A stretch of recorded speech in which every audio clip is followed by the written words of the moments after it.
seu pai, Zacarias, foi cheio do Espírito Santo e profetizou: louvado seja o Senhor, o Deus de Israel, porque visitou e redimiu o seu povo. Ele promoveu poderosa salvação para nós, na linhagem do seu servo Davi, como falara pelos seus santos profetas na antiguidade, salvando-nos dos nossos inimigos e da mão de todos os que nos odeiam, para mostrar sua misericórdia aos nossos antepassados e lembrar sua santa aliança, o juramento que fez ao nosso pai Abraão. Resgatar-nos da mão dos nossos inimigos, para o servirmos sem medo, em santidade e justiça, diante dele, todos os nossos dias. E você, menino, será chamado profeta do Altíssimo, pois irá adiante do Senhor, para lhe preparar o caminho, para dar ao seu povo conhecimento da salvação, mediante o perdão dos seus pecados, por causa das ternas misericórdias de nosso Deus, pelas quais do alto nos visitará o sol nascente, para brilhar sobre aqueles que estão vivendo nas trevas e na sombra da morte, e guiar nossos pés no caminho da paz. Amém. Você pode se assentar.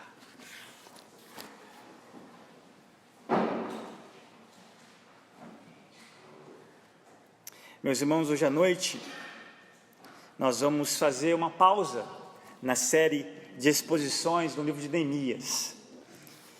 E neste mês de dezembro, em celebração ao Natal, particularmente a época do ano que eu mais gosto, em celebração a essa data, iremos começar uma curta série de mensagens nesse domingo e nos próximos 3 domingos. Eu intitulei essa curta série de 4 cânticos de um mesmo tema. Quais serão esses cânticos? O cântico de Maria, o cântico de Zacarias, o cântico angelical, que naquela noite apareceu aos pastores, e o cântico de Simeão. Qual é o tema de todos eles? Um tema: o Filho de Deus, Jesus Cristo.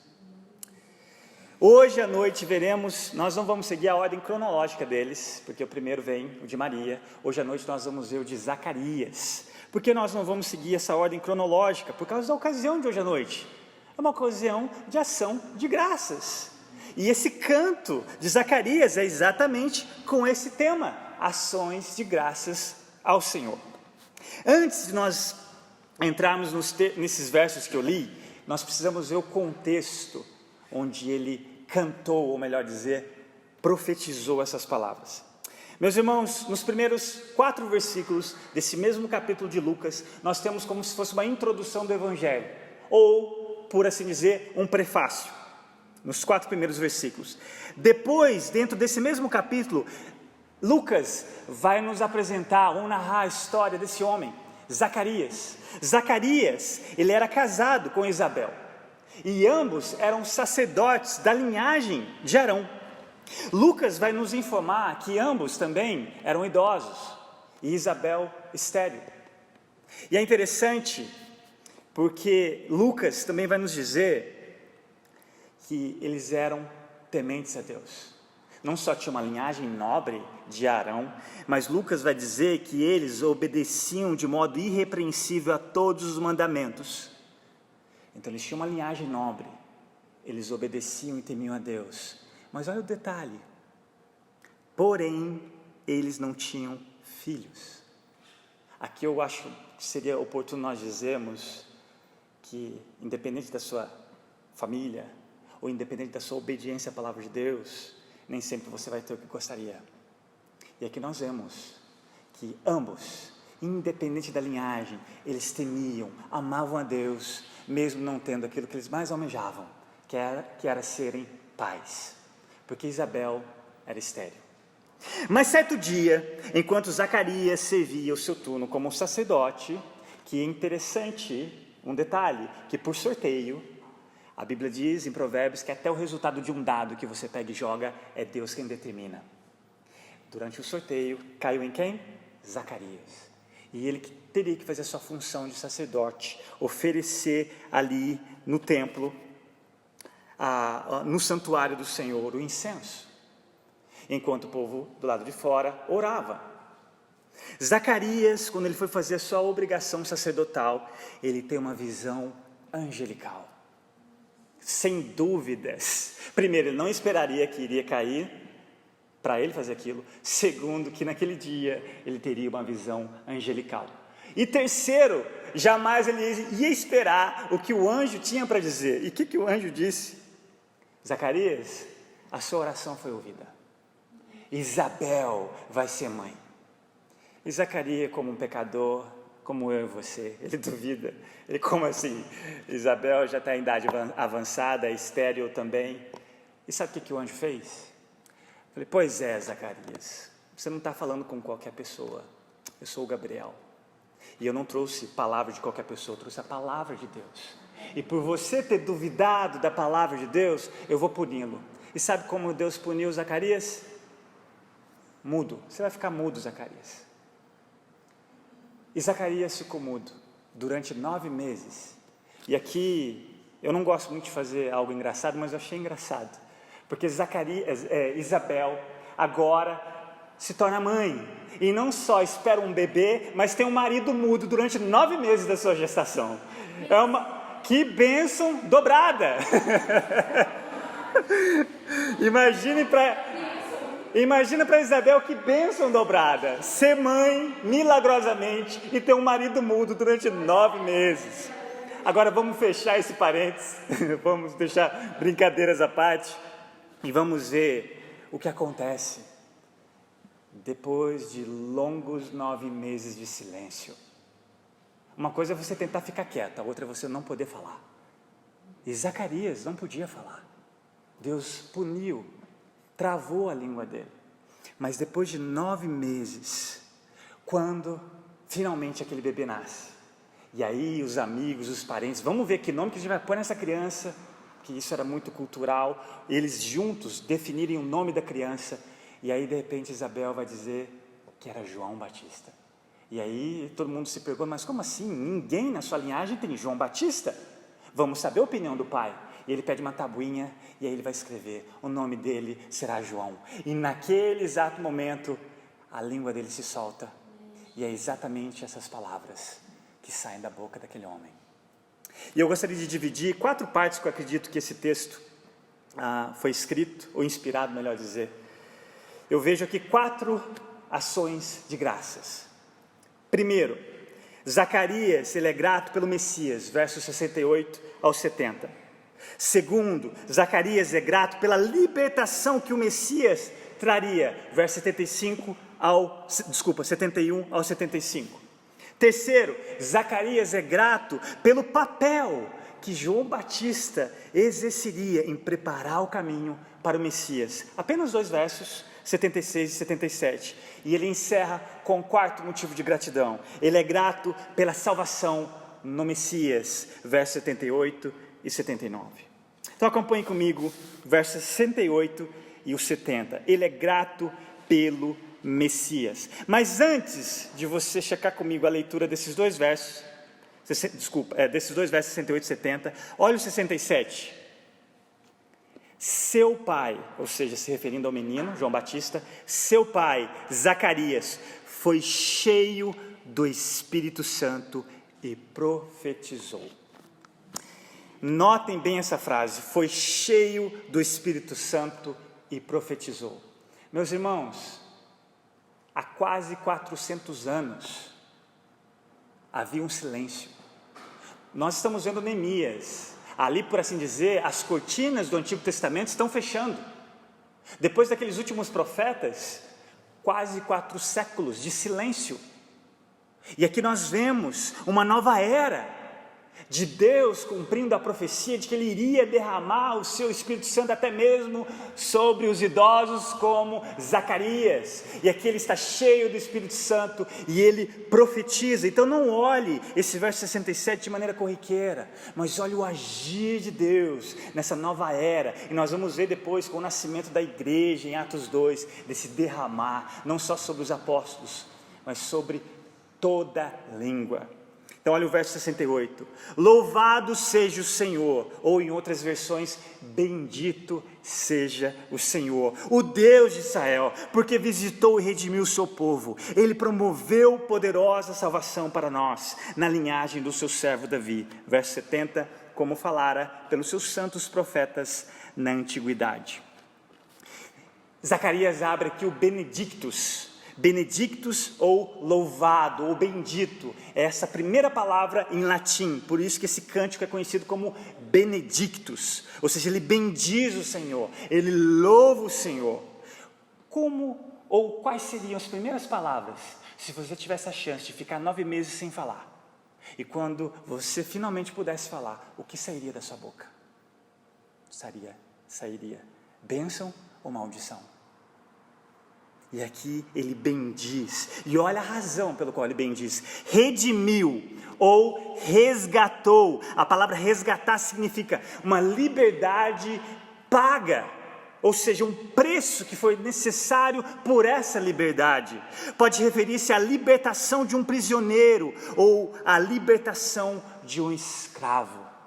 Deus visita e salva o seu povo. O verso 69, ele promoveu ou nos enviou poderosa salvação para nós. Zacarias bendiz a Deus. Zacarias louva a Deus por ter enviado a Jesus Cristo para nós, os cativos, nós, os prisioneiros do pecado e da morte. Anos mais tarde, o próprio Cristo vai dizer lá em Lucas capítulo 4, verso 18, da sua missão, referindo-se a uma profecia em Isaías, diz assim: o Espírito do Senhor está sobre mim, porque Ele me ungiu para pregar boas novas aos pobres, Ele me enviou para proclamar liberdade aos presos e recuperação da vista aos cegos, para libertar os oprimidos. Zacarias já contempla essa missão do próprio Cristo nessas palavras. Meus irmãos, não somos capazes de libertar a nós mesmos. Nascemos acorrentados, prisioneiros do pecado, prisioneiros desse ego. O seu maior problema é você mesmo. A sua maior luta é com a sua própria natureza. Somente Cristo poderia pagar o preço necessário para a nossa redenção. Só Ele poderia pagar o preço do nosso resgate. Olhem para essa mesa. Olhe para a profundidade dos elementos representados no pão e no vinho. Eu gosto muito de um teólogo, pastor, de 1800, e dentro dessa linha de resgate, dessa linha de prisioneiro, olha as palavras que ele disse, abre aspas: o devedor que está na prisão ama um amigo que de forma inesperada paga todas as suas contas, fornece-lhe dinheiro e torna o seu próprio sócio, mesmo quando ele não merece. É isso que significa quando você ora: perdoe as nossas dívidas. Você tinha uma dívida que só o próprio Deus poderia pagar. Porque no contexto de perdoe as nossas dívidas, quem devia, quem quer que seja, era preso. Qualquer criminoso era morto, mas só quem devia era preso, e ele só era posto em liberdade quando a sua fiança era paga. É isso que significa perdoe as nossas dívidas. É esse Cristo que veio e pagou as suas dívidas. E não só isso, como Ryle disse, ele te torna sócio dele agora. E ele continua: o prisioneiro de guerra ama aquele que, arriscando a própria vida, rompe as fronteiras inimigas, resgata-o e o liberta. É esse nosso general, Cristo Jesus, que rompe com as linhas inimigas, te liberta. E ele continua: o marinheiro que está se afogando ama o homem que se lança ao mar, nada até ele, agarra-o pelos cabelos e, através de um esforço imenso, salva sua vida do túmulo das águas.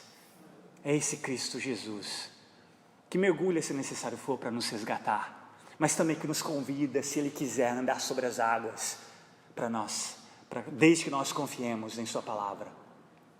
E Ele encerra Até mesmo uma criança pode responder a esses pontos. Exatamente da mesma forma e conforme os mesmos princípios, o cristão verdadeiro ama a Cristo Jesus. Fecha aspas. Na segunda parte do verso 69 e 70, ele menciona, na linhagem do seu servo Davi, como falara pelos seus santos profetas na antiguidade. Na linhagem de Davi, não se esqueça, Zacarias é um sacerdote. A sua mente é saturada do Antigo Testamento e memorizado os textos sagrados. Aqui ele traz a menção de uma aliança que Deus havia feito com Davi, acerca de quem o sucederia, o seu primeiro filho, Salomão. E Davi, quando ele expõe um desejo diante de Deus em querer construir um templo para a glória em nome de Deus, Deus não permite. Mas fala, não Davi, sou eu que vai construir uma dinastia para você, não é você que precisa construir nada para mim, porque eu não preciso e não sou servido por mãos humanas. Eu vou permitir que o seu filho, Salomão, faça isso. Mas não só Salomão reine num período de paz, de shalom, é isso que vem o nome de Salomão, shalom, paz. Mas eu vou permitir que Salomão inaugure algo que vai ser eterno. Salomão vai ser substituído, o reinado de Salomão vai ser substituído pelo rei dos reis, e o seu reinado vai ser eterno. E é interessante que quando Davi vai ungir o seu filho Salomão, ele usa a mesma frase de Zacarias, lá em 1 Reis, capítulo 1, verso 48. Olha o que Davi disse. E disse, bendito seja o Senhor, o Deus de Israel, que permitiu que os meus olhos vissem hoje um sucessor em meu trono. Agora, Zacarias, ele canta, bendito seja o Senhor, Deus de Israel, porque agora ele está profetizando o segundo e maior do que Salomão, o próprio Cristo, que reinaria eternamente. Abre aspas, um comentário bíblico. O primeiro filho de Davi e o filho definitivo da linhagem de Davi foram celebrados com idêntico louvor a Deus.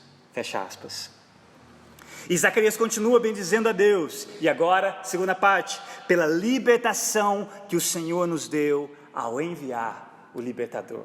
Olha comigo o verso 71 a 75. Eu só vou mudar a ordem. 71, salvando-nos dos nossos inimigos e da mão de todos os que nos odeiam. 74, resgatar-nos da mão de nossos inimigos para servi-los sem medo. 72, para mostrar sua misericórdia aos nossos antepassados e lembrar sua santa aliança.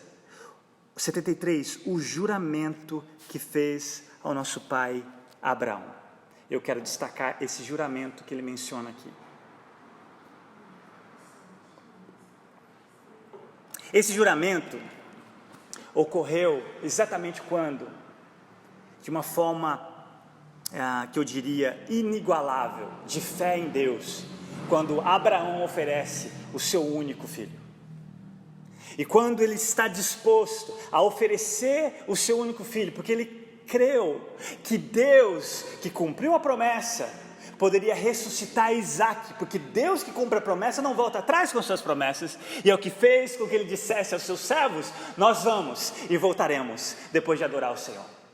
E depois, quando Deus provou Abraão, e o próprio Deus impediu que ele sacrificasse Isaac, olha a promessa que ele diz, lá em Gênesis capítulo 22, do verso 16 ao 18, e disse, juro por mim mesmo, declara o Senhor, que por ter feito o que fez, não me negando seu filho, o seu único filho, esteja certo de que o abençoarei e farei seus descendentes tão numerosos como as estrelas do céu e como a areia das praias do mar. Sua descendência conquistará as cidades dos que lhe forem inimigos, e por meio dela todos os povos da terra serão abençoados, porque você me obedeceu.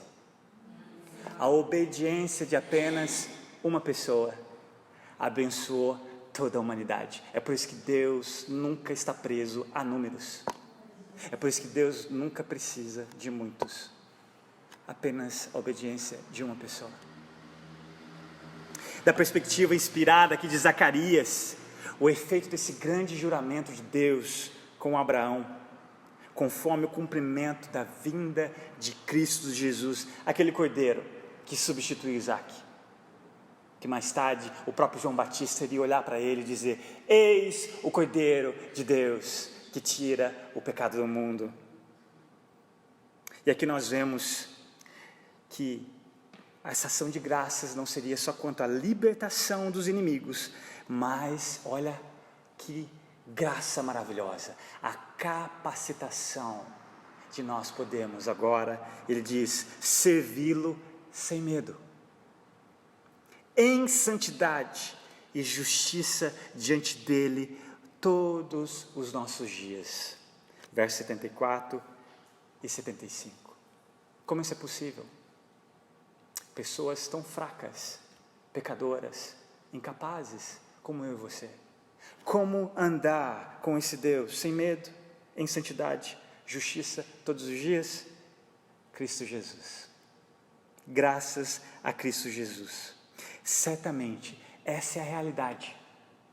Quando Ele muda a sua natureza. Quando Ele coloca em você essa semente que não é perecível, mas uma semente eterna. Quando Ele começa uma obra em você, Ele vai acabar essa obra, Ele vai completar, até que Ele volte ou até que você morra. Ele vai completar essa obra de santidade em você. Ele vai te dar o privilégio de agora não ser mais escravo do pecado, mas escravo de Cristo. Não para ser servido, mas para servir. Assim como Ele serviu, assim como Ele se entregou. E agora Ele te dá essa condição. E Zacarias continua, e agora ele vai profetizar, ou seja, ele vai agradecer pela vida do seu filho. Que eu acredito que ele segurava nos braços, só na minha imaginação, mas acredito que ele segurava nos braços. E ele vai dizer o verso 76 e 77, olhando para aquele bebê: e você, menino, será chamado profeta do Altíssimo, pois irá diante do Senhor para lhe preparar o caminho. 77, para dar ao seu povo o conhecimento da salvação, mediante o perdão dos seus pecados. Nós não podemos exagerar na emoção das palavras de Zacarias. Acredito que, como eu mencionei, um silêncio de quase 4 séculos. Agora, Zacarias não é só cheio do Espírito, não só profetiza, mas agora segura o bebê que vai preparar o caminho. E é interessante que quando Isabel estava grávida desse bebê, esse bebê antes de nascer já era cheio do Espírito, que leva Isabel a abençoar Maria, e dá a Maria a certeza e a convicção de que aquilo que ela ouviu, de fato ela seria a mãe do Salvador. E aí ela dá aquele cântico maravilhoso que nós vamos ver naquele cântico. Mas Zacarias, ele tinha acabado de recuperar a voz. Zacarias, ele olha para esse bebê e, sem dúvidas, carregado de emoção, em dizer essas palavras para aquele bebê. Mas eu gostaria de destacar um detalhe. Eu gostaria que você não perdesse esse detalhe, mesmo diante de um momento tão emocionante para aquele pai. Eu não sei se você percebeu, mas nós poderíamos ter esperado que esse cântico começasse com João Batista, porque afinal de contas era uma bênção que esse casal orava. Afinal de contas, uma visão angelical trouxe essas boas novas para aquele casal. Afinal de contas, era um milagre uma mulher estéril nessa idade ser mãe. Mas observem que Zacarias não começa com João Batista. Zacarias começa com a maior dádiva que ele poderia receber. Ele começa com esse tema: o Filho de Deus. E o que é notável e belo nesse cântico é que ele não coloca João antes de Jesus. E mais belo vai ser a vida de João Batista, que um dia vai dizer: eu não sou digno nem sequer de amarrar as sandálias desse Senhor. Ou seja, eu não sou nem escravo, porque amarrar as sandálias ali é o contexto de lavar os pés, somente os escravos fariam. Eu não sou nem escravo de Jesus, eu não sou nem digno de carregar as sandálias dele. Eu chamo de santa humildade, porque só o Espírito Santo pode dar a alguém uma posição, uma atitude dessa. E Zacarias já começa humilde, cheio do Espírito Santo. Ele coloca Cristo primeiro. E aí depois ele traz e coloca o seu filho. E aqui ele mostra a alegria de um filho poder preparar o caminho. De alguém como se fosse um arauto. Sabe naqueles filmes medievais com aquelas trombetas? Eis o rei, prepare um caminho. João Batista faria essa função. Preparar o caminho para o Salvador. Meus irmãos, aqui nós vemos a função de João Batista, a missão de João Batista, que era dar conhecimento da salvação mediante o perdão dos pecados. Por quê? Por que João Batista não é tema da canção do pai de João Batista? Porque João Batista não seria o Salvador, mas chamaria os homens ao arrependimento.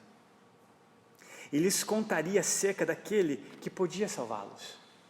E quando ele é questionado se ele era o Messias, ele vai dizer que não. E ele se alegrava por não ser o Messias, mas ao mesmo tempo se alegrava por ser o amigo do noivo, porque ele só preparava o caminho para que a noiva reconhecesse o noivo. E que privilégio você ser o pai de uma criança com uma missão como essa. Que privilégio você segurar no braço e saber que aquela criança iria preparar o caminho para o Salvador. Finalmente, ação de graças pela própria salvação no Messias, nos últimos 2 versos, 78 e 79. Por causa das ternas misericórdias de nosso Deus, pelas quais do alto nos visitará o sol nascente, para brilhar sobre aqueles que estão vivendo nas trevas e na sombra da morte, e guiar nossos pés no caminho da paz. A humanidade estava vivendo nas trevas e na sombra da morte, mas Cristo Jesus trouxe luz, o sol nascente, a luz do mundo, por causa das ternas misericórdias de nosso Deus, que tinha todo o direito de punir a humanidade, justamente, mas graças às suas ternas misericórdias, na sua ira, ele lembrou da misericórdia, e ele veio, encarnou-se, e as mãos calejadas que nós ouvimos, são as mãos dos cravos, e é essa a nossa gratidão. As mãos do nosso Pai têm os cravos, e sem dúvidas também o calo, do trabalho que Jesus fez. Detalhe, às vezes nós focamos muito na morte de Jesus, ela é insubstituível, ela é necessária, mas não se esqueça da vida de Jesus, não se esqueça do servo sofredor. Jesus veio não só para morrer, ele veio para viver uma vida perfeita que você nunca vai viver, e uma vida que vai te levar a uma submissão a esse Cristo, para lidar com as culpas de uma vida que você nunca vai viver, digna desse Deus, que exige de você nada menos do que perfeição. É esse o Evangelho. Jesus viveu uma vida que você nunca vai viver, mas quando ele morreu, ele colocou sobre você a vida justa que ele viveu, e agora o Pai olha para você sem te culpar de nada. Agora o Pai olha para você e diz: você está justificado, porque você crê no meu Filho, como seu Salvador pessoal. Não há contra você nenhuma acusação, porque o meu Filho já pagou por todas elas. Não há contra você nenhum ódio, nenhum pecado que você cometeu, tenha cometido ou vai cometer, porque o meu Filho já pagou por todos eles. Agora sobre você só tem o meu amor, só o meu amor, não mais ira contra o seu pecado. Porque a minha ira foi totalmente satisfeita ao punir o meu Filho no seu lugar. Meus irmãos, essa é a boa notícia. Esse é o Evangelho. Nós ainda vamos precisar lidar com a culpa das nossas falhas, das nossas imperfeições, das nossas escolhas precipitadas, da nossa desobediência à palavra. Mas que maravilha saber que nós podemos lidar com a nossa culpa sob a perspectiva da cruz vazia. Abre aspas. No finalzinho ele vai dizer: nos conduzindo no caminho da paz. Abrindo aspas, não significa meramente o livramento dos problemas. Significa tudo quanto contribui para o sumo bem dos homens. É essa paz, é esse shalom que nós temos e experimentamos em Cristo Jesus. Conclusão: Zacarias não disse nada durante longos 9 meses.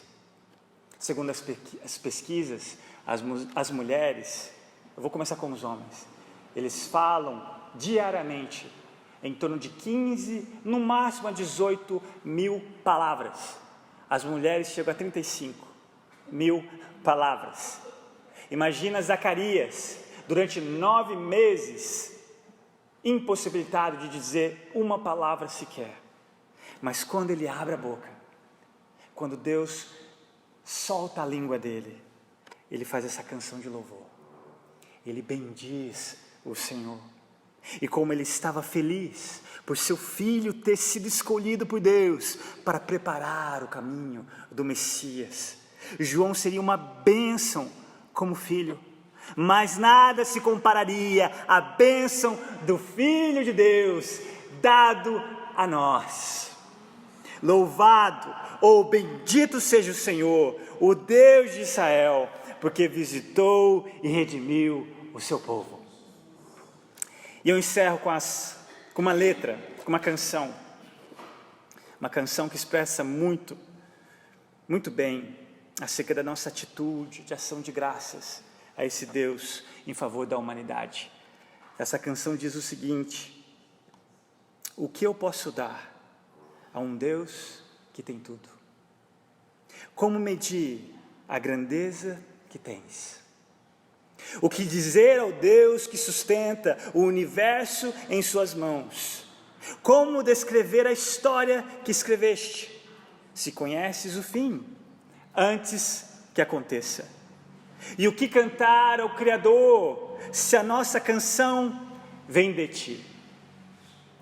Diante dessas perguntas, ele responde: ofereço devoção ao Filho do amor, que assassinado foi e em 3 dias ressuscitou. Foi por amor que o próprio amor se entregou em meu favor. Foi por amar que naquela cruz sofreu em meu lugar. Vamos orar? Pai, nós queremos bendizê-lo. Nós queremos exaltá-lo nas nossas vidas. Nós queremos, sinceramente, amá-lo e obedecê-lo. Pai, nesse culto de ação de graças, nós não temos nada para oferecer que o Senhor já não tenha, porque tudo é teu. Tudo é teu. Tu criaste todas as coisas, sustenta todas as coisas, inclusive a condição que nós hoje trouxemos aqui, diante do teu altar. Pai, nada podemos oferecer ao Senhor proporcionalmente à dádiva que o Senhor já deu em Cristo Jesus. Pai, nós queremos nos humilhar diante da nossa ação de graças hoje à noite. Nós queremos oferecer ao Senhor realmente devoção. Pai, faz de nós uma igreja totalmente devota, totalmente dedicados a submetermos as nossas vidas à Tua Palavra, com alegria, mesmo que com sacrifício. Não meramente sacrifício financeiro, mas das lutas e dificuldades que nós enfrentamos todos os dias, Pai. Como a Grazi disse, mesmo que em meio à dor, nós temos o privilégio de estarmos mais próximos do Senhor. Pai, muito obrigado, porque ninguém sofreu como Cristo Jesus. Muito obrigado, porque ninguém foi tentado como Cristo Jesus. Ninguém foi provado como Cristo Jesus. E Ele venceu. E Ele nos disse: no mundo tereis aflições. Não vou poupá-los da aflição, mas tende bom ânimo. Eu venci o mundo. E Pai, nós te louvamos, te bendizemos, porque aquilo que Zacarias profetizou, nossos olhos, pela fé, pode contemplar através dos evangelhos. Oh Senhor, enche-nos do mesmo Espírito que encheu Zacarias, enche-nos do mesmo Espírito que conduziu João Batista, aquela humildade em preparar o caminho. Hoje nós temos o mesmo privilégio de declarar as boas novas, para que homens, mulheres, adultos, crianças possam arrepender dos seus pecados e dar ao Senhor toda a glória e louvor da salvação que só há em Cristo Jesus. Capacita no Senhor, aviva no Senhor, para a tua glória e louvor. Muito obrigado, Pai. Que privilégio nós temos de nós não só sermos alcançados, mas agora sermos instrumentos para alcançar. Perdidos, homens e mulheres que ainda estão sob as trevas, ainda estão debaixo da escravidão do pecado e do diabo, mas nós temos o privilégio do único remédio, da única forma de libertá-los, que é proclamar esse poderoso evangelho do teu Cristo. E nós oramos, não permita que as nossas bocas se calem, não permita que as nossas línguas sejam fechadas e inutilizadas, mas abra a nossa boca para que possamos profetizar a tua palavra, porque só ela pode libertar o cativo, porque só ela pode levar o cativo a louvar o teu Filho Jesus. Não permita, Senhor, que estejamos em silêncio, que a alegria de sermos salvos, que esse amor imensurável nos leva a proclamar, nos leva a viver uma vida nova, para que muitos possam bendizê-lo, como Zacarias fez, pela dádiva que o Senhor nos deu, em Cristo Jesus. E é no nome dele, Pai, que nós oramos e te agradecemos. Amém, Senhor.